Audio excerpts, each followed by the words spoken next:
Confusion हम दूर नहीं कर पाए, कमी हमारी है, क्योंकि हमने शुरू में पढ़ाया था आपको रासायनिक अभिक्रियाओं की क्रियाविधि, उसमें मैंने सब बताया था आपको कि कौन से यौगिक कौन सी क्रियाएं देते हैं। हमने ध्यान से नहीं पढ़ा उसको कि योग कहाँ होता है। योग वहाँ होता है जहाँ द्विबंध हो, त्रिबंध हो। प्रतिस्थापन वहाँ होगा जब हम किसी को हटा करके कोई दूसरा समूह लगाना चाहते हों। यहाँ तो योग की संभावना ही है, डबल बॉन्ड ट्रिपल बॉन्ड है ही नहीं, तो योग की पॉसिबिलिटी तो खत्म हो गई, योग तो हो ही नहीं सकता। अब क्या बचा? प्रतिस्थापन बचा। तो प्रतिस्थापन इनमें होता है।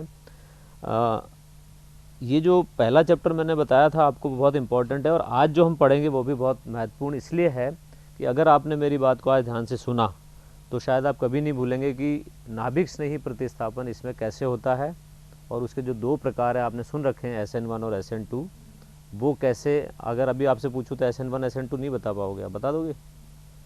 चलो एक बार बता दो SN1 क्या होता है। हाँ, एक अणु होती है और दो पदों में होती है, ये जानते हो। चलो आप काफ़ी कुछ जानते हो फिर, ठीक है। थोड़ा सा रिवीजन कर लेते हैं जल्दी से वापस, क्योंकि बहुत अरसा हो गया है। हेलो एल्केन और हेलो एरिन हम इसमें पढ़ रहे थे, और इनकी जो सामान्य सूत्र है वो मैंने आपको बताया था, CnH2n+1X होता है।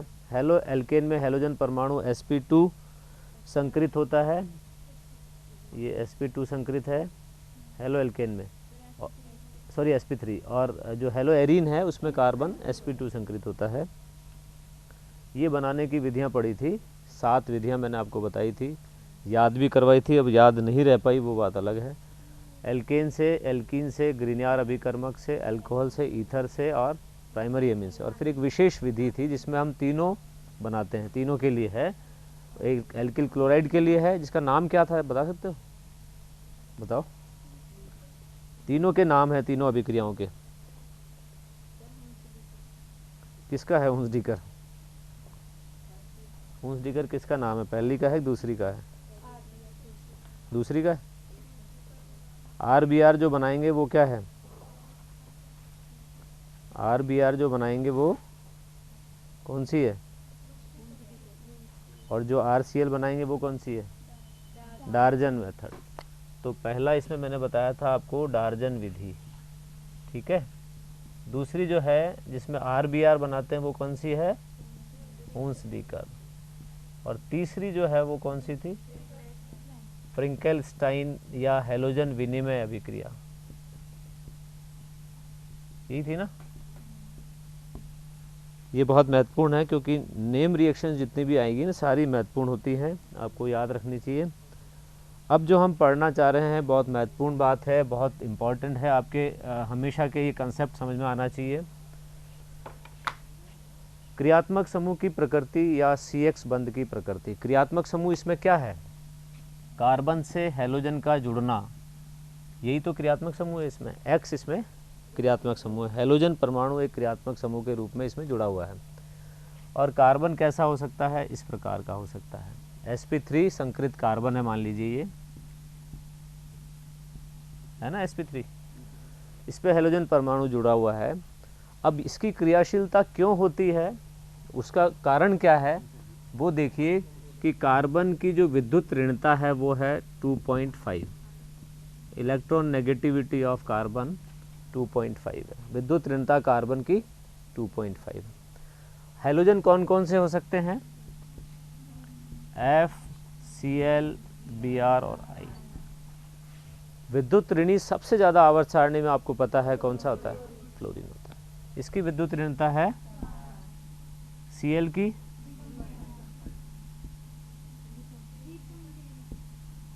3.8, किसकी है?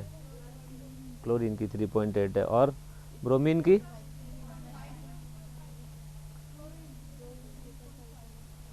3.5 है, 3.8 नहीं है। और आयोडीन की कितनी है? 3.0। चेक कर लेना आप। विद्युत ऋणता जो है वो हेलोजन परमाणुओं की इस प्रकार से, और आप ये देखिए कि विद्युत ऋणता में कार्बन और हेलोजन की विद्युत ऋणताओं में अंतर है, ठीक है। इस अंतर के कारण क्या होता है? विद्युत ऋणता होती क्या, पहले ये समझा दो जरा। बंधित इलेक्ट्रॉन्स को, बंध के इलेक्ट्रॉन्स को अपनी ओर आकर्षित करने की प्रवृत्ति। ये जो बंधित इलेक्ट्रॉन्स है इनको अपनी ओर आकर्षित करने की प्रवृत्ति जिसकी ज़्यादा होगी वो विद्युत ऋणी होगा, यहाँ पर F हो सकता है, यहाँ पर Cl हो सकता है, Br हो सकता है और I हो सकता है। तो अगर यहाँ F है तो सबसे ज़्यादा विद्युत ऋणी है, विद्युत ऋणता में अंतर अधिक होगा, तो ऐसी स्थिति में क्या होगा, इस पर आंशिक ऋण आवेश और इस पर आंशिक धन आवेश आएगा। तो विद्युत ऋणता में अंतर के कारण क्या होता है, बंध ध्रुवीय प्रकृति का होता है। कैसा होता है, बंध की प्रकृति ध्रुवीय होती है। कार्बन हैलोजन बंध ध्रुवीय प्रकृति, ध्रुवीय का मतलब होता है जिसमें ध्रुवीकरण हो जाए, धन आवेश और ऋण आवेश उसके अंदर आ जाएं। तो धन आवेश क्यों आया है, क्योंकि इस पर इसकी विद्युत ऋणता कम है, इसकी विद्युत ऋणता ज़्यादा है, इसलिए इस पर ये बंध कैसा हो गया, ध्रुवीय प्रकृति का हो गया। इस पर आंशिक ऋण आवेश, इस पर आंशिक धन आवेश। जब बंध ध्रुवीय होता है तो वो टूट सकता है, ध्रुवीय बंध जो होगा वो टूट सकता है। तो ऐसी स्थिति में क्या होता है कि कार्बन के पास में ये 3 रह गए और इस पर धनावेश आ जाए और X माइनस अलग हो जाए।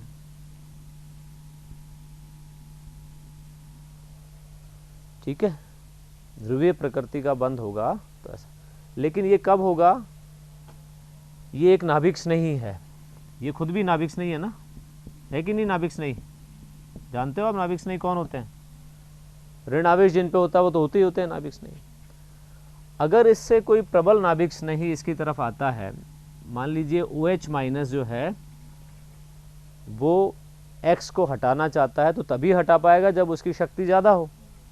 अगर ये ज़्यादा प्रबल नाभिक स्नेही हो तो इस X को हटा करके यहाँ खुद जुड़ जाएगा और क्या बन जाएगा, ठीक है ना। तो नाभिक स्नेही ने क्या किया, यहाँ आया। अब नाभिक स्नेही का ऐसे जब इस पर धनावेश है, इस पर ऋणावेश है और ये बंध करीब करीब टूट चुका है मान लें आप, तो किसका अष्टक पूरा है? इसके पास में तो 3 इलेक्ट्रॉन युग्म पहले से ही थे ना, हैलोजन के पास में होते हैं ना, वो 3 तो सही और ऋणावेश आ गया, इसका मतलब चौथा भी हो गया, अष्टक पूरा हो गया इसका तो। लेकिन कार्बन के पास में अष्टक पूरा है क्या? नहीं है, इसलिए क्रिया में ये पहले भाग लेता है। कौन? कार्बन, जो धन आवेशित है। और इस पर कौन आक्रमण कर सकता है?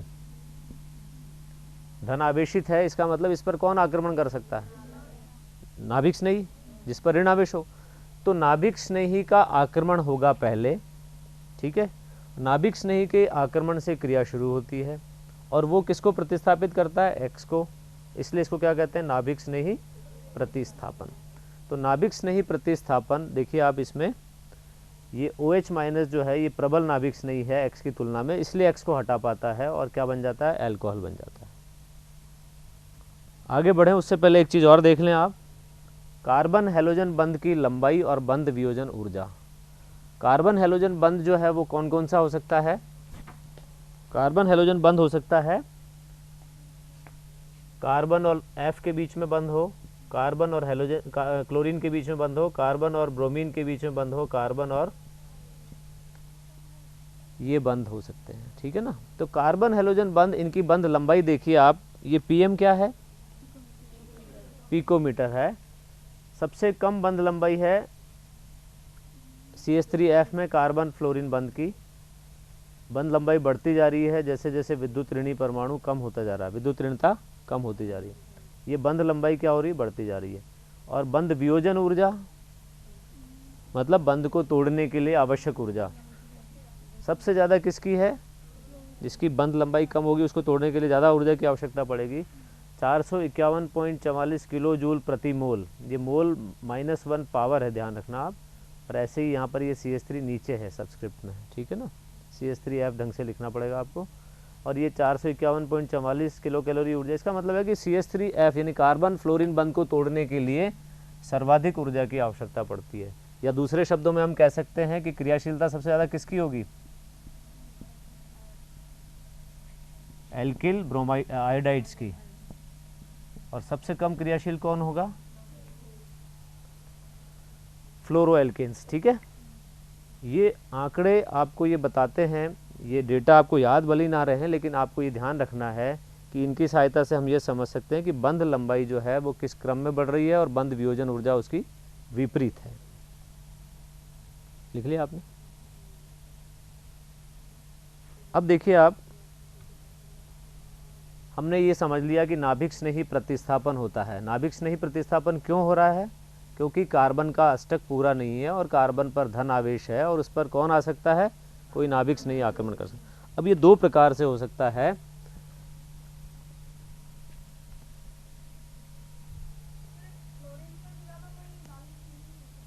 सर्वाधिक नाभिक स्नेही वही है, इसका प्रतिस्थापन नहीं होता है। हो सकता है ड्रास्टिक कंडीशंस होती हैं, अलग अलग परिस्थितियां बनाई जाती है, वैसे हो जाता है।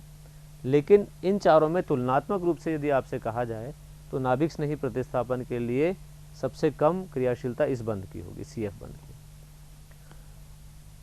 अब देखिए एक दो उदाहरण मैं आपके सामने दे रहा हूँ कि दो तरीके से नाभिक स्नेही प्रतिस्थापन हो सकता है, आपने पढ़ रखा है।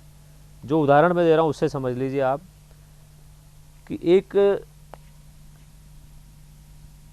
ये होटल है, होटल समझते हैं ना आप, जिसमें आए दिन राहगीर आते जाते रहते हैं, उसमें ठहरने वाला कभी कोई आया कभी कोई दूसरा आया।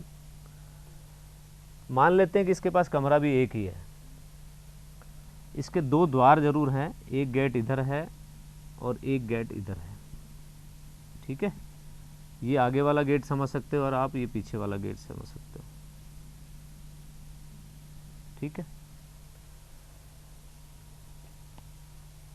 इसके पास में दो परिस्थितियां हो सकती है कि कोई जब आता है नया इसके पास ठहरने के लिए तो ये उसको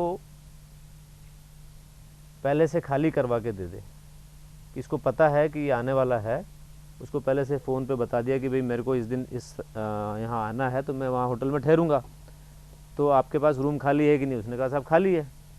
खाली हो जाएगा मतलब, तो यहाँ जो ठहरा हुआ था पहले से वो जा चुका है, जो पहले ठहरा हुआ था इसमें उसको इसने क्या करा, पहले बाहर कर दिया। समझ में आ गई बात? आप जब ये आया तो इसको खाली मिला, इसका मतलब ये काम दो स्टेप्स में हुआ। पहले पद में उसने खाली कराया उसको, और दूसरे पद में क्या कराया, आने वाले को प्रवेशित कराया। एक चीज़ और हो सकती है कि अचानक टपक जाए। अगर अचानक आ जाए तो क्या होगा, ये बैठे हुए अंदर, लेकिन ये जो मालिक साहब हैं यहाँ पे वो बड़े चतुर हैं, वो क्या कहते हैं कि आप रुको, हमारा रूम खाली है, चिंता मत करो। इसको तो कहा रूम खाली है, उसको कहा कि रूम खाली करो, मुझे तो दूसरा आने वाला है। तो ये साहब को तो बाहर निकालना शुरू किया और ये यहाँ पर अंदर आ चुके हैं, बैठे हुए हैं। तो ऐसी परिस्थिति है जब दोनों वहाँ बैठे हुए हैं, जाने वाला भी वही है और आने वाला भी यही है। पहले वाली परिस्थिति में क्या था, जाने वाला जा चुका था, और अब क्या है, जाने वाला भी वहीं बैठा है और आने वाला भी वहीं आ गया। काम एक साथ हो रहा है, एक तरफ से तो उसको भगा रहा है और दूसरे से उसका स्वागत कर रहा है। दोनों काम एक ही पद में हुए, एक साथ हुए। बस यही चीज़ आपको यहाँ समझनी है कि SN1 और SN2 का क्या मतलब है। SN1 है ये वाली परिस्थिति पहले वाली, कि जब पहले उसने खाली करा लिया, अपना पूरा ये होटल खाली दिखा रहा है, और फिर पहला पद हो गया। दूसरे पद में उसने क्या किया, नए आने वाले को स्थान दिया। इसका मतलब ये दो पदों में होता है, ठीक है। दूसरी जो क्रियाविधि, दूसरा प्रकार जो है वो है SN2। ये एक पद में होता है, जाने वाला भी वही है और आने वाला भी वही है, एक साथ आए, लेकिन जाने वाले को ये धीरे धीरे अलग कर देता है और आने वाले को स्थान दे देता है, ठीक है। बहुत आसान सी चीज़ है, आप आराम से समझ गए। SN1 का मतलब है सब्स्टिट्यूशन, इंग्लिश में समझ लें आप, सब्स्टिट्यूशन न्यूक्लियोफिलिक यूनिमॉलिक्यूलर प्रतिस्थापन, इसको हिंदी में कहते हैं। ये नाभिक स्नेही के लिए N आया है, और एक क्या है, एकाणुक। तो प्रतिस्थापन नाभिक स्नेही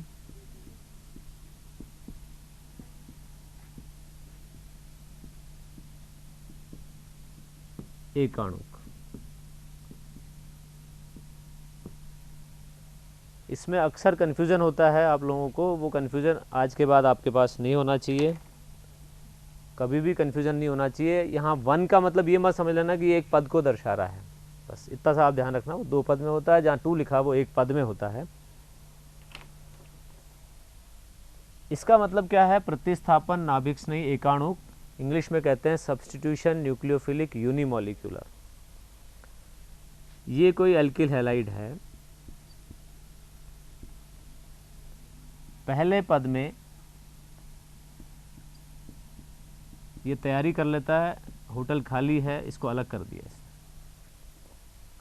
पहला पद ये है, ये धीमी गति से होता है क्योंकि कोई जल्दीबाजी नहीं है, उसको खाली तो करना है, उसको भी पता है कब आना है और कब खाली करना, धीमी गति से काम होता है।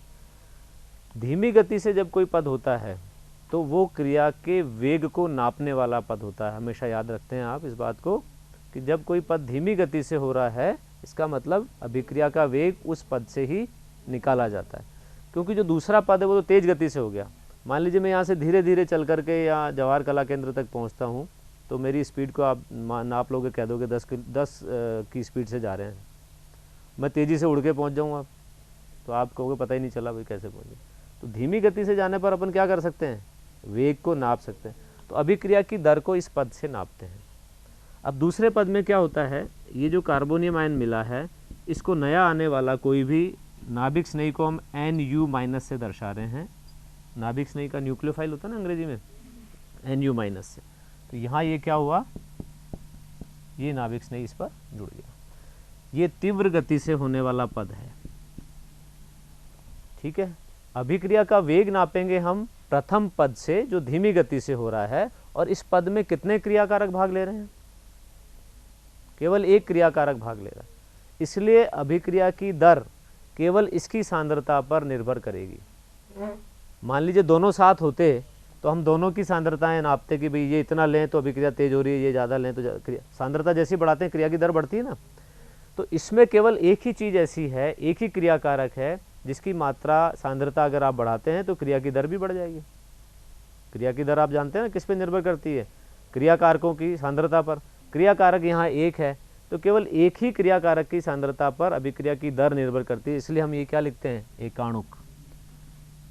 समझ गए आप, एकाणुक का मतलब क्या है, केवल एक क्रियाकारक, एक अणु की सांद्रता पर अभिक्रिया की दर निर्भर करती है, इसलिए यहाँ एक लिखा गया। क्रिया पूरी दो पदों में हो रही है, ये प्रथम पद है, ये द्वितीय पद है, और अभिक्रिया जो हो रही है दो पदों में संपन्न होने के बावजूद, क्योंकि ये धीमी गति वाला पद है, वेग निर्धारक पद है, ये वेग निर्धारक पद है, और इसमें क्या है, केवल एक ही क्रियाकारक भाग ले रहा है, इसलिए ये एकाणुक है। अब देखिए SN2 में क्या होता है,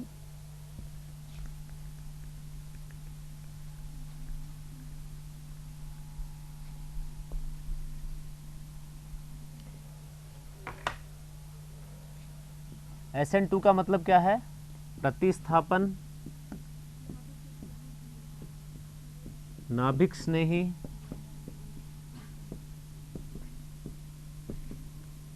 द्विअणुक। ये दो का मतलब पद नहीं है, अणुक है, द्विअणुक, ठीक है।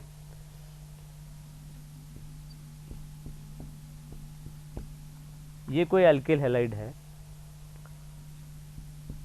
इसी के साथ में नाभिक स्नेही एक साथ काम हो रहा है, इसका हटना और इसका जुड़ना। बीच में एक संक्रमण काल होता है, संक्रमण अवस्था होती है। जब मैंने बताया था कि जाने वाला, होटल खाली करने वाला व्यक्ति भी वही है और होटल में आने वाला व्यक्ति भी वही है, तो ये जाने वाला कौन है, यहाँ पर X है, आने वाला नाभिक स्नेही है। ये दोनों एक स्थिति में जुड़े रहते हैं। जो बात मैंने आपको बताई थी कि आगे वाला गेट और पीछे वाला गेट, वो भी महत्वपूर्ण है, क्योंकि ये जिस तरफ से जाएगा, इधर से ये बाहर निकलता है और इधर से ये इससे जुड़ना शुरू करता है, तो ये विपरीत दिशाएं हैं एक दूसरे की।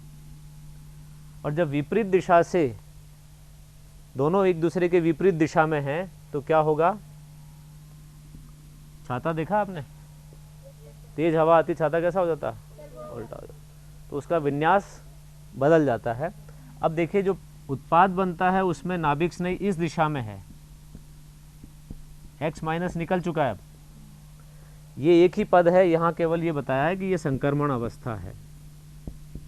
कौन सी अवस्था है ये, पद नहीं है, दो एरो बना दिए, दो तीर के निशान बना दिए, इसका मतलब दो पद नहीं है ये संक्रमण अवस्था है जिसमें नाभिक स्नेही भी जुड़ा हुआ है और जाने वाला भी जुड़ा हुआ है, आने वाला जाने वाला दोनों एक साथ ठहरे हुए हैं वहीं पे, और अंत में उत्पाद ये मिलता है। तो ये क्रिया एक पद में हो रही है, इसलिए वेग निर्धारक पद भी एक ही होगा। और इस वेग निर्धारक पद में कितने क्रियाकारक भाग ले रहे हैं, इसलिए इसको क्या कहते हैं, नाभिक स्नेही द्विअणुक प्रतिस्थापन, SN2। समझ में आ गई बात आप। अब देखिए इसका जो वेग समीकरण होता है वो कैसे लिखते हैं,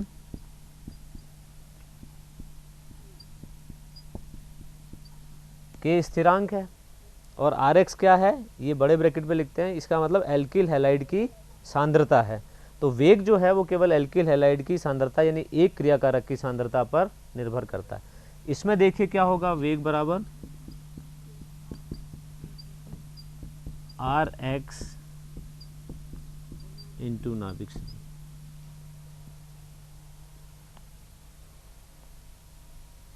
बात आ गई समझ में आपके। तो ये एकाणुक इसके कारण से है, ये द्विअणुक क्यों है, क्योंकि इसमें दो क्रियाकारकों की सांद्रता पर अभिक्रिया की दर निर्भर करती है। यहाँ तक स्पष्ट हुआ कि नहीं आपके, क्लियर है, भूलोगे नहीं कभी। अब ये बताइए कि ऐसा क्या होगा, एल्किल हैलाइड तो एल्किल हैलाइड है, वो कभी इससे और कभी उससे अभिक्रिया क्यों करेगा। एल्किल हैलाइड के भी तो प्रकार हैं, एल्किल हैलाइड के भी प्रकार हैं। एल्किल हैलाइड कितने प्रकार के होते हैं, 3 डिग्री, 2 डिग्री और 1 डिग्री। होटल वाले को अपना कमरा खाली कराने के बाद में अगर ये पक्का विश्वास नहीं हो कि मेरा दूसरा ग्राहक नहीं पहुंचेगा, फ़ोन तो आ गया उसका लेकिन वो नहीं पहुंचेगा, ऐसे अगर अंदेशा हो तो वो खाली करवाएगा क्या, नहीं करवाएगा। उसको पूरा विश्वास है कि नया आने वाला मेरा जो ग्राहक है वो आएगा, इसलिए वो खाली कराता है।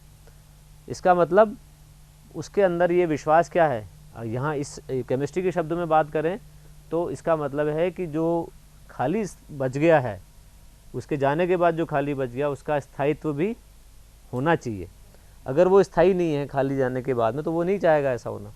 तो इन 3 एल्किल हैलाइड्स में से, अब यहाँ देखो इसमें क्या बनता है, इसमें कार्बोनियम आयन बनता है, उसमें बनता है क्या, इसमें पहले पद में क्या बन रहा है, कार्बोनियम आयन बन रहा है। कार्बोनियम आयन मतलब कार्बन पर जब धन आवेश होता है तो इसको क्या कहते हैं, कार्बोनियम आयन। ये कार्बोनियम आयन जो बनता है, पहली बात तो वो आसानी से बनना चाहिए, है ना, खाली कराना जिसको आसानी से भगाने की भी ताकत नहीं, आसानी से भगने वाला होना चाहिए। कोई कहे मैं तो नहीं जाऊंगा, खाली नहीं करूंगा, तो फिर कैसे होगा, तो वही तरीका है कि भैया अब तो आ गया, अब तो खाली कर। तो अगर खाली कराना है उसको, अगर जो बना है खाली है, इसका मतलब क्या है, वो कार्बोनियम आयन है, उसका स्थायित्व अगर अधिक है तो होगा ऐसा। किस कार्बोनियम आयन का स्थायित्व अधिक होता है, 3 डिग्री। इसलिए जब 3 डिग्री एल्किल हैलाइड होगा तब अभिक्रिया किससे होगी, SN1 से होगी, SN2 से होगी, SN1 से होगी। अभी देखते हैं ऐसा क्यों होता है। 1 डिग्री में क्या है, स्थायित्व वाली बात ही नहीं है कार्बोनियम आयन के, इसलिए वो क्या चाहता है कि भैया इधर से तो जाओ, इधर से वो आ जाता है नाभिक से नहीं, इसलिए ये SN2 से क्रिया करता है। और 2 डिग्री जो है वो SN1 और SN2 दोनों से ही कर सकता है, वो कुछ और दूसरे कारकों पर ये निर्भर करता है, कुछ दूसरे कारकों पर निर्भर करता है।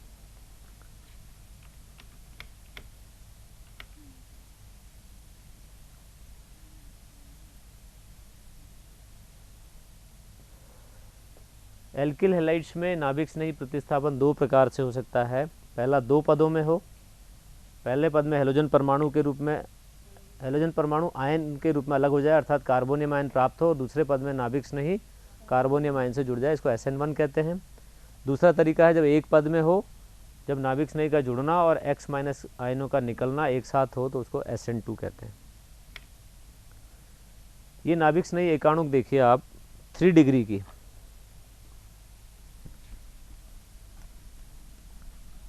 तृतीय कार्बोनियम आयन इसमें बनता है,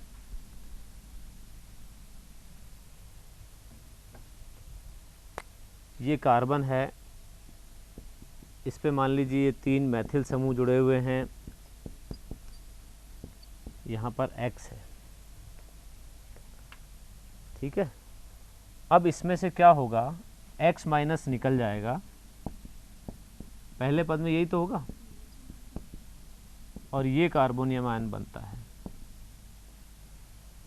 इस बनने वाले कार्बोनियम आयन का स्थायित्व अधिक होता है। क्यों अधिक होता है, क्योंकि ये तृतीयक है, लेकिन क्यों अधिक होता है, तृतीयक का स्थायित्व अधिक क्यों होता है, कारण क्या है?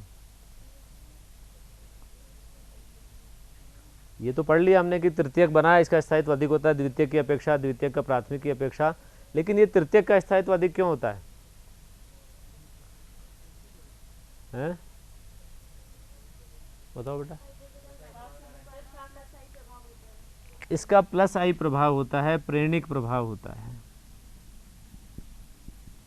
3 का प्लस आई प्रभाव काम करता है। किस पर काम कर रहा है? जिसके पास में कमी है, इलेक्ट्रॉन न्यून कार्बन है, जिसके पास इलेक्ट्रॉन डेफिशिएंसी है, इलेक्ट्रॉन्स की कमी है, उसको इलेक्ट्रॉन प्रदान करने वाले 3 पड़ोसी बैठे हैं। वापस याद कर लो मेरा वो लेक्चर जब मैंने समझाया था। अब क्या होगा, जब इस पर इसकी जो कमी है उसकी पूर्ति करने वाले 3 पड़ोसी हैं, 3 मैथिल समूह, इसके इलेक्ट्रॉन आवेश में जो कमी है, धन आवेश का मतलब क्या है, इलेक्ट्रॉन घनत्व में कमी है, उसकी पूर्ति के लिए 3 मैथिल समूह जुड़े हुए हैं, इसलिए इसको स्थायी बना देते हैं। ठीक है, जब ये स्थायी होता है इसीलिए ये बनना पसंद करता है, नहीं तो क्यों बनेगा? कार्बोनियम आयन का स्थायित्व होता है इसलिए ये बनता है। ऐसे ही अगर द्वितीयक करें आप,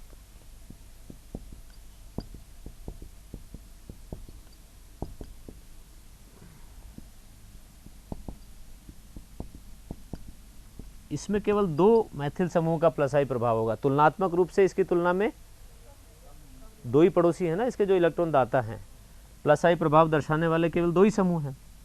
इसलिए क्या होता है कि ये ज़्यादा स्थायी होता है 3 डिग्री, और 3 डिग्री 2 डिग्री से अधिक स्थायी होता है 2 डिग्री 1 डिग्री से। क्रियाशीलता उल्टी होगी, स्थायित्व जिसका ज़्यादा होगा वो क्रियाशील कम होगा, ये कम क्रियाशील होगा। ठीक है, अब क्या होता है, ये तो पहला पद हो गया जिसमें कार्बोनियम आयन बनने से, क्योंकि यही पद अपने लिए महत्वपूर्ण है, क्योंकि धीमी गति वाला पद है, क्रिया की दर इसी पद से नापी जाएगी, तो ये धीमी गति वाला पद है, स्लो स्टेप है, इसलिए क्या होता है, इसमें अभिक्रिया की सांद्रता, अभिक्रिया की दर केवल इसकी सांद्रता पर निर्भर करती है। किसकी? यही तो क्रियाकारक है केवल अकेला, तृतीयक एल्किल हैलाइड, इसकी सांद्रता पर अभिक्रिया की दर निर्भर करती है, इसलिए क्या है, एकाणुक SN1। समझ में आ गई बात आपको? प्राथमिक में क्या होता है, कार्बोनियम आयन जो बनता है वो स्थायी कम होता है, इसलिए वो कार्बोनियम आयन बनाने के बजाय वो वाला रास्ता अपनाता है। प्राथमिक में क्या होगा, जैसे ये प्राथमिक ले लीजिए आप,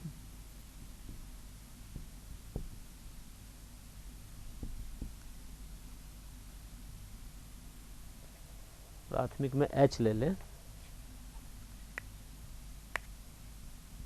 ये क्या है, CH3 CH2X, यही है ना, प्राथमिक है। अब इसमें क्या होता है कि बनने वाले कार्बोनियम आयन का स्थायित्व अधिक नहीं होता है, सबसे कम होता है तीनों में, इसलिए ये क्या पसंद करता है कि भैया इस तरह से तो ये जाएगा और इधर से ये जुड़ेगा, दोनों एक साथ होंगे तभी इसका जो काम है प्रतिस्थापन का वो हो पाएगा, अन्यथा नहीं हो पाएगा, क्योंकि अगर ये X छोड़ देवे तो इसका स्थायित्व नहीं है। ठीक है ना, इसलिए ऐसा नहीं होता। इसलिए क्या होता है कि ये संक्रमण अवस्था बनती है जब हैलोजन भी जुड़ा हुआ रहता है और नाभिक स्नेही भी जुड़ा हुआ रहेगा, तो SN2 से SN2 क्रियाविधि से कौन क्रिया करते हैं, प्राथमिक एल्किल हैलाइड। समझ में आ गया आपको?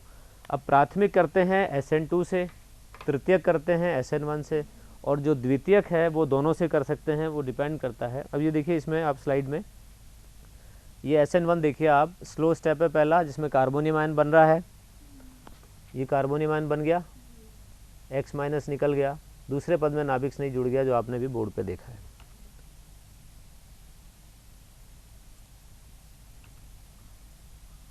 अभिक्रिया की दर किस पे निर्भर करती है, एल्किल हैलाइड पर, केवल इस पे निर्भर करती है, केवल एक अणु की सांद्रता पर निर्भर करती है, इसलिए इसको SN1 कहते हैं।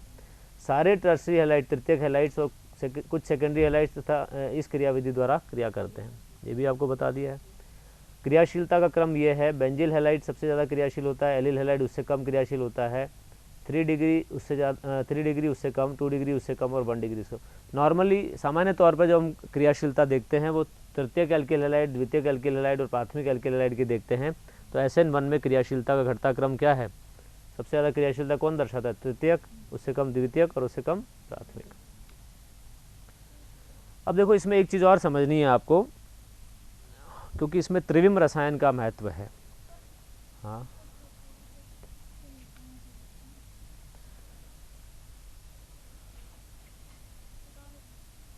देखो त्रिविम रसायन का महत्व ऐसा है, मैंने SN2 में तो अभी आपको बताया था कि छाता आपने ऐसे पकड़ा हुआ है, ठीक है, और छाता जब हवा में उड़ता है तो उल्टा हो जाता है। पहले तो छाता यूँ रहता है आपके ऊपर, फिर बाद में यूँ हो जाता है, विन्यास उसका बदल जाता है। इसको कहते हैं विन्यास का प्रतिपन। क्या कहते हैं? विन्यास का प्रतिपन, इन्वर्जन ऑफ कॉन्फ़िगरेशन।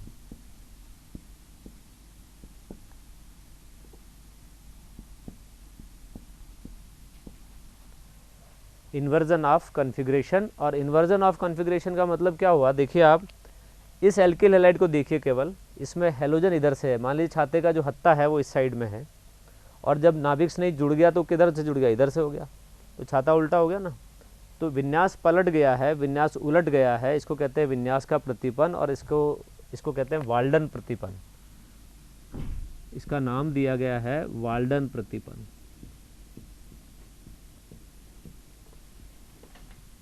अब ऐसा इसमें क्यों नहीं होता वो समझना है आपको। इसमें क्या होता है? इसमें तो प्रतिपन होता है SN2 में। तो SN2 में क्या होता है? विन्यास का विलोपन हो जाता है, विलोम हो जाता है, उसका उल्टा हो जाता है। इसमें ऐसा नहीं होता। इसमें क्या होता है कि जिधर आपने खाली करा लिया है उस होटल को, अब आने वाला चाहे पीछे वाले गेट से आ जाए चाहे आगे वाले गेट से आ जाए, कोई अंतर नहीं पड़ता ना। लेकिन अगर खाली नहीं कराया तो उसको पीछे वाले गेट से भेजना तो आपको आगे वाले से आना पड़ेगा। तो यही वाला अंतर यहाँ भी है कि आपने जब कार्बोनियम आयन बन गया है तो क्या होता है। इस चित्र में देखो आप, ये देखिए, ये वाला बंध जो दिखा रहे हैं, ये बंध क्या शो करता है? ये इंगित करता है कि ये एल्किल समूह आपकी तरफ है, जिधर आप खड़े हैं उस साइड में ये एल्किल समूह है। ये वाला जो है डॉटेड लाइंस जो हैं, ये आपसे विपरीत दिशा में है। मैं अगर मॉडल आपको दिखाऊं इस प्रकार से, तो ये तो आपकी तरफ हुआ ना, और ये जो बंद हुआ ये मेरी तरफ हुआ, तो आपके लिए तो उल्टा हो गया ना। तो ये उल्टा आर है, और ये वाला ऊपर की तरफ है, और ये दूसरा एक साइड में है। धीमी गति से पहले पद में क्या होता है, ये BR माइनस अलग हो जाता है, और इसमें अभी हम एक एनिमेशन देखेंगे, उसमें आपको ये पता लगेगा कि किस प्रकार से ये समतलीय आकृति होती है। अब ये क्या होता है, ये कार्बोनियम आयन जो है ये sp2 संकृत होता है। कैसा होता है? sp2 संकृत में आपने अच्छे तरीके से पढ़ा हुआ है, अगर पढ़ा है तो, है ना। ये स्थिति होती है sp2 में, समतलीय होता है, 120 डिग्री का कोण होता है, एक ही तल में होता है ना। अब जब एक ही तल में ये है, देखिए आप, ये इसको तल को इसने बनाया, एक चौकोर बनाया ना, स्क्वायर से बताया है तल को। अब इसमें जब आने वाला कोई भी समूह है तो वो कैसे आ सकता है? एक तल में जब सारे जुड़े हुए समूह तो इसमें रह गए, जाने वाला था वो चला गया, अब आने वाला समूह या तो इधर नीचे से आ सकता है या ऊपर से आ सकता है। दोनों दिशाओं में उसके लिए खुले रास्ते हैं कि किधर से भी आ जाओ। ये देखिए, ये OH माइनस दिख रहा है आपको, ये एक तो कागज़ के ऊपर से, तल के ऊपर से आ रहा है, एक तल के नीचे से आ रहा है, और जब बनता है फाइनली तो ये दिखता है इस तरीके से, BR की जगह OH आ गया है। अब इसको कहते हैं, दो तरीके के समावयव संभव हैं। एक तो होता है प्रकाशिक समावयव, पढ़े हैं आपने, जो समतल ध्रुवित प्रकाश को, श्वेत प्रकाश को दाईं ओर घुमाता है, क्लॉकवाइज घुमाता है, एक तो वो होता है, और कुछ क्या करते हैं, बाईं ओर घुमाता है। तो जो बाईं ओर घुमाता है यानी एंटी क्लॉकवाइज घुमाता है, घड़ी के विपरीत दिशा में घुमाता है, वो तो होता है डी होता है, नहीं, एल होता है। एल मीन्स क्या होता है? लेफ्ट। ध्यान रखने के लिए बता रहा हूँ, बायां, लेफ्ट को समझते हो आप? बाईं दिशा में। बाईं दिशा कौन सी?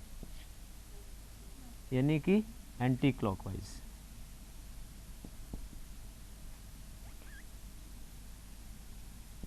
घड़ी के विपरीत दिशा में। घड़ी की सुई यूं चलती है, और ये समतल ध्रुवित प्रकाश को कैसे घुमाता है? इधर। इसका उल्टा होता है डी। इसका उल्टा ध्यान, एक का ध्यान रख सकते हो आप लेफ्ट, दूसरे का आप समझ जाना राइट होगा। ये क्लॉकवाइज, ये घड़ी की दिशा में। तो समतल ध्रुवित प्रकाश को ये पदार्थ क्या करते हैं, जब ये बनता है तो दोनों का मिश्रण बनता है। तल के अगर ऊपर से आएगा तो वो हो सकता है कि वो D हो, तल के नीचे से आएगा वो हो सकता है L हो। तो आधा आधा बनता है, इसको कहते हैं रेसिमिक मिश्रण, और इस क्रिया को कहते हैं रेसिमीकरण। क्या कहते हैं? समतल ध्रुवित प्रकाश को बाईं दिशा में घुमाने वाला लीवो रोटेटरी होता है, ठीक है, लीवो रोटेटरी यानी कि L लिखते हैं उसको शॉर्ट में। जो दाईं दिशा में घुमाता है, क्लॉकवाइज घुमाता है, उसको डेक्स्ट्रो रोटेटरी कहते हैं। हिंदी में कहते हैं दक्षिण ध्रुवण घूर्णक, इसको कहते हैं वाम ध्रुवण घूर्णक। ये दिशाएं बताती है। दोनों का मिश्रण मिलता है, D भी मिलता है और L भी मिलता है, क्योंकि देयर इज इक्वल पॉसिबिलिटी, समान संभावना है कि ऊपर से भी, तल के ऊपर से भी आ सकता है आने वाला समूह और नीचे से भी आ सकता है। तो दोनों ही प्रकार के समावयव बनते हैं, इसको कहते हैं DL मिश्रण, और ये रेसिमिक मिश्रण कहलाता है। तो इसको कहते हैं क्रिया को रेसिमीकरण। क्या कहते हैं? रेसिमाइजेशन। नाभिक स्नेही समतल कार्बोनियम आयन पर किसी भी दिशा से आक्रमण कर सकता है। समतल कार्बोनियम आयन है, कार्बोनियम आयन कैसा है? समतल है, इसलिए किसी भी दिशा से आक्रमण हो सकता है। तो ऐसे में क्या होता है? प्रकाशिक सक्रिय एल्किल हैलाइड से अभिक्रिया में रेसिमीकरण होता है और उत्पाद के D व L रूप का मिश्रण प्राप्त होता है। तो यहाँ क्या हो रहा है? इसमें D और L का मिश्रण मिलेगा, रेसिमीकरण होता है, और वहाँ पे क्या होता है? विन्यास का प्रतिपन होता है। तो त्रिविम रसायन के दृष्टिकोण से आपको ये ध्यान रखना है कि आपसे पूछा जाए कि रेसिमीकरण किस में होता है, SN1 में होता है या SN2 में होता है, या दोनों में होता है, या किसी में नहीं होता, तो आपका आंसर क्या होगा? SN1 में होता है। आपसे पूछा जाए वाल्डन प्रतिपन किस में होता है, तो SN2 में होता है। ये नाभिक स्नेही प्रतिस्थापन द्विअणुक है। इस द्विअणुक प्रतिस्थापन में आप देखिए कि नाभिक स्नेही जा रहा है, इधर से तो निकल रहा है, इधर से ही जुड़ रहा है, ये भी नाभिक स्नेही है ना, लेकिन ये प्रबल है जो आ रहा है, ये प्रभावी है, बलशाली है इसकी तुलना में। किसकी तुलना में? X की तुलना में, इसलिए ये आएगा, इसको हटाएगा। अगर ये बलशाली नहीं होता तो नहीं हटा सकता था इसको, तो ये जुड़ जाएगा। ये संक्रमण अवस्था है जिसमें ये भी आंशिक रूप से जुड़ा हुआ है, ये भी आंशिक रूप से जुड़ा हुआ है, और ये X माइनस निकल गया और ये नाभिक स्नेही बन गया। इसमें देखिए आप, X इधर जुड़ा हुआ था, इसमें नाभिक स्नेही इधर जुड़ गया, इसलिए विन्यास का क्या हो गया है? विलोपन हो गया, विलोमन हो गया है, प्रतिपन हो गया है, और इसको कहते हैं वाल्डन प्रतिपन, इंग्लिश में कहते हैं वाल्डन इन्वर्जन। उत्पाद में विन्यास का प्रतिपन होता है, इसे वाल्डन प्रतिपन कहते हैं। सभी प्राथमिक हैलाइड्स और कुछ द्वितीयक हैलाइड्स इस क्रियाविधि द्वारा क्रिया करते हैं, जो कि निम्न कारकों पर निर्भर करता है: अभिकर्मक की प्रकृति पर, ताप पर और विलायक पर। अब ये देख लीजिए आप, ये उदाहरण है कि एल्किल हैलाइड जो होते हैं ना, 1 डिग्री सबसे ज़्यादा क्रियाशील होता है, किसमें? SN2 में। ये SN2 की बात कर रहे हैं अपन, और 2 डिग्री उससे कम, 3 डिग्री उससे कम, और इन सबसे ज़्यादा कौन है? मैथिल हैलाइड। ऐसे ही मैथिल हैलाइड से कम क्रियाशील होता है एथिल हैलाइड, और एथिल हैलाइड से कम क्रियाशील होता है प्रोपिल हैलाइड। क्योंकि इसमें क्या होता है, एक चीज़ और ध्यान रखनी है आपको, कि अगर नाभिक स्नेही आना चाहता है उसके अंदर, एक ही पद में दोनों काम होने हैं, लेकिन उस नाभिक स्नेही को आने की जगह नहीं मिले। क्यों नहीं मिले? विन्यास के कारण। बड़े समूह अगर जुड़े हुए होंगे उसके पास में, तो क्या होगा? उसको आने की जगह नहीं मिल पाएगी, तो वो कम क्रियाशीलता दर्शाएगा। जिसमें आसानी से आ सकता है नाभिक स्नेही, वो ज़्यादा क्रियाशील होगा। तो ये देखिए CH3X जो होता है, ये सबसे ज़्यादा क्रियाशील है, उससे कम ये और उससे कम ये, क्योंकि ये एल्किल समूह बड़ा होता जा रहा है। तो बड़ा एल्किल समूह जैसे जैसे होता जाएगा, वैसे वैसे क्या होगा? क्रियाशीलता घटती जाएगी। अब ये दोनों को मिला करके ये कंक्लूज़न है जो आपको ध्यान रखना है, ये निष्कर्ष है कि अगर एल्किल समूह समान हो तो RX की क्रियाशीलता का क्रम निम्न होता है। RI सबसे ज़्यादा क्रियाशील होता है, मैं पहले बता चुका हूँ आपको, क्योंकि बंद ऊर्जा इसकी सबसे कम होती है। RBr उससे कम क्रियाशील होगा, और RCl सबसे कम क्रियाशील होगा। ऐसे ही अगर एल्किल समूह समान है, एल्किल हैलोजन समूह समान है, तो हैलोजन समूह सब में मान लीजिए क्लोरो है, Cl Cl Cl, लेकिन एल्किल समूह भिन्न हो तो 3 डिग्री हमेशा ज़्यादा क्रियाशील होगा 2 डिग्री की अपेक्षा, और 2 डिग्री हमेशा 1 डिग्री की अपेक्षा अधिक क्रियाशीलता दर्शाएगा। यहाँ तक आपके समझ में आ गया है? तो SN1 और SN2 जो क्रियाविधि है बहुत आसान है, और आपको हमेशा के लिए याद रखना है, क्योंकि ये आपके बहुत जगह काम आने वाला है। ये कंसेप्ट ऐसा है जो आपको बहुत स्थानों पर बहुत जगह ऑर्गेनिक केमिस्ट्री में काम आएगा, लेकिन इस चैप्टर का ये मुख्य बात यह है कि आपको पहली बात तो ये याद रखनी है कि इनमें नाभिक स्नेही प्रतिस्थापन होता है। प्रतिस्थापन का मतलब आप समझ गए, किसी को हटा करके उसके स्थान पर कोई दूसरा परमाणु या परमाणु समूह आ जाए। और दूसरा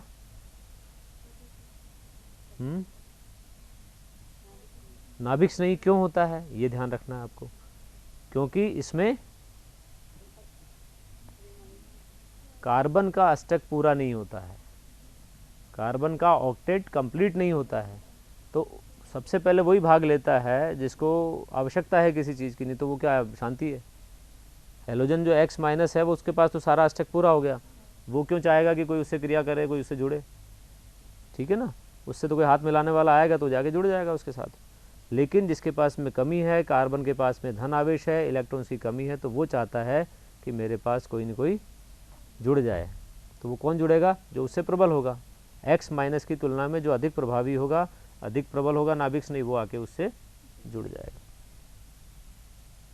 2 प्रश्न लेते हैं हम आज, इसी से संबंधित है। अब आपको बताना है ये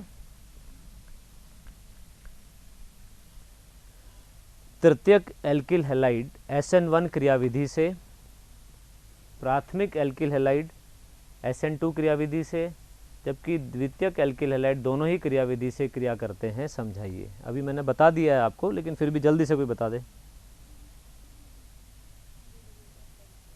तृतीयक एल्किल हैलाइड SN1 क्रियाविधि से क्रिया करते हैं, ठीक है ना। और जो प्राथमिक एल्किल हैलाइड है वो SN2 से करते हैं, और द्वितीयक जो है वो दोनों से ही कर सकते हैं, मौका परस्त हैं वो किस पे निर्भर करता है, 3 कारकों पे मैंने भी बताया था, अभिकर्मक की प्रकृति, ताप और विलायक की। अब बताइए कि ऐसा क्यों, इसका जवाब लिखना हो आपको तो क्या लिखेंगे। बहुत महत्वपूर्ण प्रश्न है परीक्षा की दृष्टि से, बताएं।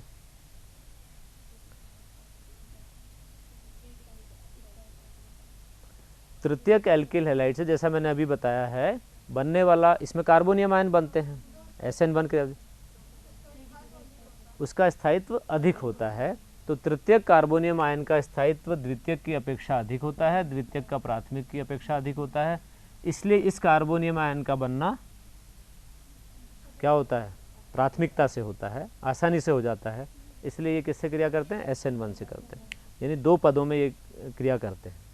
पहले पद में एक स्थायी कार्बोनियम आयन बनेगा, दूसरे पद में कोई नाभिक स्नेही उससे जुड़ जाएगा।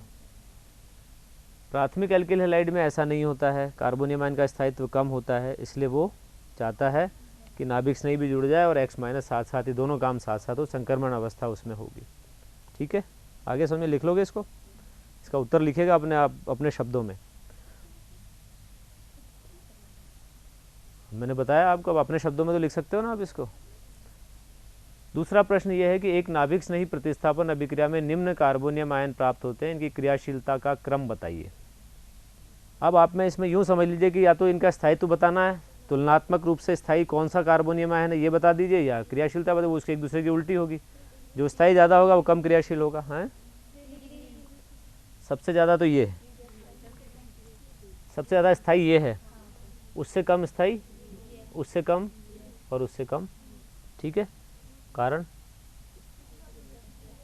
इन 2 कारकों से, मैंने आपको एक कारण तो अभी बताया है, एक और बताओ आप, जो मैंने पहले चैप्टर पढ़ाया था, पहला रासायनिक अभिक्रियाओं की क्रियाविधि, उसमें बताया था मैंने आपको। हैं, वो तो अभी बताया है, वो तो है अति संयुग्मन। बिल्कुल ठीक है, पहला तो है 2 कारकों से इसको समझाना, एक तो प्रेरणिक प्रभाव से, इंडक्टिव इफेक्ट से, और दूसरा अति संयुग्मन से। अति संयुग्मन क्या होता है, भूल गए होंगे ना, याद आ जाएगा अपने आप, ये मैं बताऊं। अति संयुग्मन क्या होता है कि जो अल्फा कार्बन होता है, जिस कार्बन पर धन आवेश है, उस कार्बन से अगला कार्बन, ठीक है, अल्फा कार्बन है, इससे कितने हाइड्रोजन जुड़ सकते हैं, 1, 2 और, ठीक है। इसका मतलब इसकी 3 अनुनादी संरचनाएं, अति संयुग्मित संरचनाएं संभव है। नो बॉन्ड रेजोनेंस, बिना बंध का अनुनाद। ये हाइड्रोजन बिना बंध के जुड़ा रहता है, ठीक है। ऐसे ही ये भी हो सकता है, ये भी हो सकता है, ठीक है ना। इसमें कितनी संरचनाएं संभव, जिसमें जितनी ज़्यादा संरचनाएं संभव होगी वो उतना ही ज़्यादा स्थायी होगा। तो इसमें देखिए जो तृतीयक है इसके अंदर कितने अल्फा हाइड्रोजन हैं, जिस कार्बन पर धनावेश है उससे 3 मैथिल समूह जुड़े हुए हैं, है ना। तो 3 तो अनुनादी संरचनाएं अति संयुग्मन वाली 3 इससे बनेगी, 3 इससे बन जाएगी और 3 इससे, कितनी बनेगी टोटल। और इसके पास वाला जो है वो आइसोप्रोपिल कार्बोनियम आयन, इसमें कितनी बनेगी, उसमें 6 बनेगी, क्योंकि उसमें 6 अल्फा कार्बन, 2 कार्बन अल्फा हैं जिनसे 6 हाइड्रोजन जुड़ी हुई है।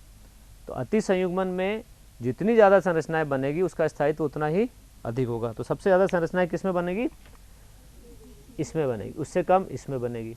तो दोनों ही चीज़ों से, दोनों ही बातों से, प्रेरणिक प्रभाव से और अति संयुग्मन दोनों से ही कौन सा कार्बोनियम आयन ज़्यादा स्थायी होता है, तृतीयक, उससे कम द्वितीयक और सबसे कम प्राथमिक। नहीं है कुछ, ठीक है।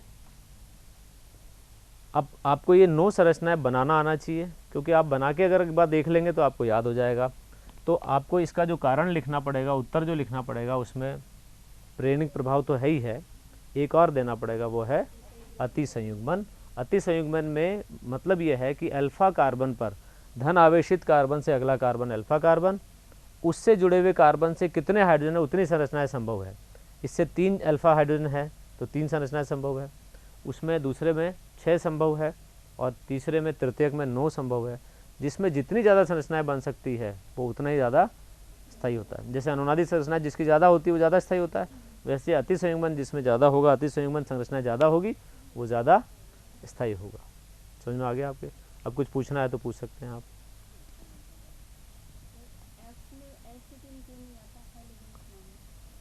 देखो एस्टेटिन के पीछे 2 कारण है। हेलोजन क्यों कहते हैं पहले तो ये बताओ।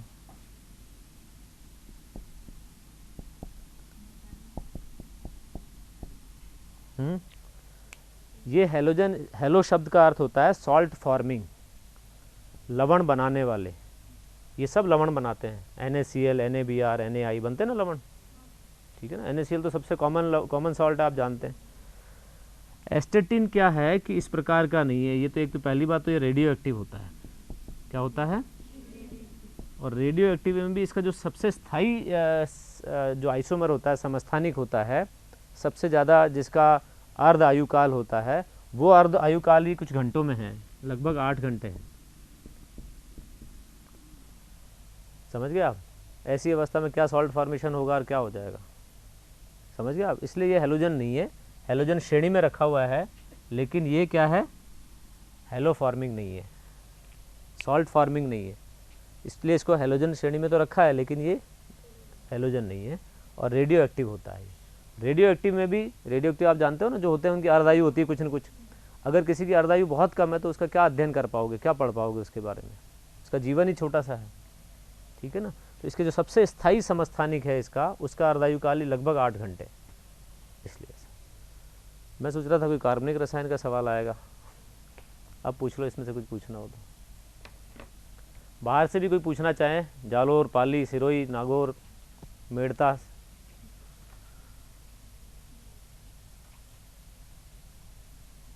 ठीक है, समझ में आ गया आज का। पढ़ के आएंगे कल इसको आगे एनिमेशन दिखाएंगे पहले आपको, फिर इससे आगे बढ़ेंगे।